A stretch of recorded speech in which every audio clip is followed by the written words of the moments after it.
naman daw yan na mini street party pa lang to kasi pagdating daw ng katapusan ng buwan, 3 kilometro po. Ganun kahaba yung gagawin nating ihawan. Ito nga pinagmamalaki nga nila bangus na abot daw sa 10 kilo. Ang dami. Correct! At syempre, itong ganitong ganap ay naging tradisyon na ng mga taga-Dagupan sa tuwing merong importanteng okasyon na gaganap sa kanilang tahanan. At alam nyo ba, trivia lang, ang Dagupan ay mula sa Pandaragupan. Ang ibig sabihin ay getting together. Kaya pala may mga ganito, mini street bangus party.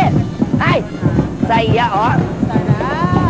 Tama ka riyan. Kaya naman, eto na, mga kapuso, para nga naman malaman natin kung paano nga ba natin ma-determine kung ito ba yung talagang tunay na bunuan na bangus. Kasama natin si Ma'am Lea Aquino, ang City Nutrition Officer ng Pangasinan ng Dagupan. Ma'am, good morning po.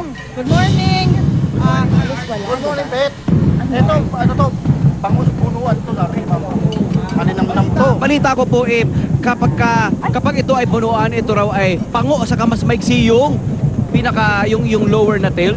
Ang bunuan bangus, maigsi yung lower tail, maliit yung ulo niya. Pango. Pango yung ulo niya, mataba.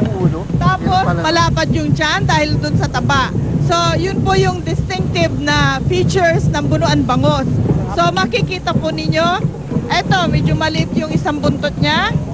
Tapos yung ulo niya maliit, mataba at malapad yung tiyan. Ang galing ni Mami, di ba? Paulit-ulit, di ba? Para na sa ating mga kapuso. Tandaan niya, alam niyo kung bakit paulit-ulit si Ma'am? Kasi sa Maynila, medyo may mga ibang tindera daw, dinadaya, sa pagkakala po, dinadaya rin yung mga bangus, di ba?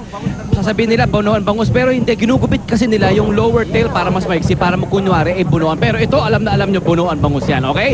So, sila, Bubay at si Monica, naku, abalang-abala. Ano meron dyan, guys? Eto na. Talaga naman nilalandakan na naman ni Monica ang iba't ibang mga bangus dishes na ipinagmamalaki dito sa Dagupan. At eto nga, nakita natin, eto meron tayo dyan. Bangus futsili. Ayan. Ang ganda ng pangalan. Kuya Pet.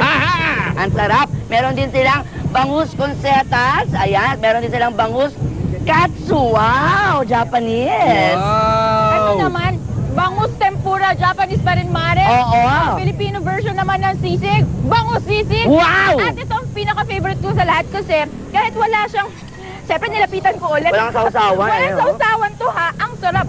Bangus ala pobre. Pero pang mayaman, oh. Ala pobre, pero pang mayaman. Ang sarap ng bangus, ha? Ang sarap, may Ano nga iba ito? Diba? Tempura. Ang sarap. Branded lang siya. Maya, deboning contest. Bunuan bangus deboning contest ang ating matutunghayan. Abangan nyo yan. Balikan nyo kami rito. Back to studio! Ito ang 11th Bangus Festival sa Dagupan.